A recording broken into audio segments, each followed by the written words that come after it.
പായസം എന്ന് പറയുമ്പോൾ അതിൽ 75% എന്ന് പറഞ്ഞാൽ ഷുഗറാണ്. ബാക്കി കുറച്ച് കണ്ടന്റുകൾ മാത്രമല്ല പാലും ബാക്കിയുള്ള സാധനങ്ങളും ചേരുന്നത്. എന്നാൽ മധുരം കുറവാണെന്ന് പറയുന്ന ഒരു മലയാളി അല്ലേ.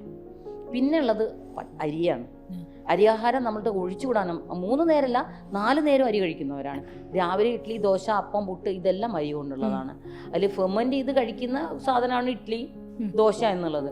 അതിൽ കുറച്ചൊരു ഉഴുന്നും കൂടി ചേരുന്നതുകൊണ്ട് കുറച്ച് കാർബ്സിന്റെ കണ്ടന്റ് കുറച്ച് കുറയുന്നേ ഉള്ളൂ. മറ്റതൊക്കെ നമ്മൾ ഏറ്റവും കൂടുതൽ കഴിക്കുന്ന റൈസാണ്, ചോറ്.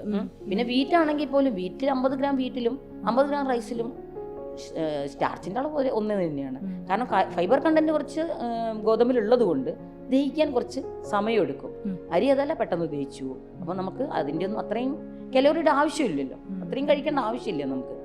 നമ്മൾ മില്ലറ്റിലേക്ക് മാറിക്കഴിഞ്ഞാൽ എനിക്ക് തോന്നുന്നു ഒരു പരിധി വരെ മില്ലറ്റുകളും വെജിറ്റബിളും തൈരും നമ്മളൊരു ദിവസം ഭക്ഷണത്തിൽ ഉൾപ്പെടുത്തി കഴിഞ്ഞാൽ നമുക്കൊരു ദിവസത്തേക്ക് വേണ്ട എല്ലാ ആയി അതിൽ.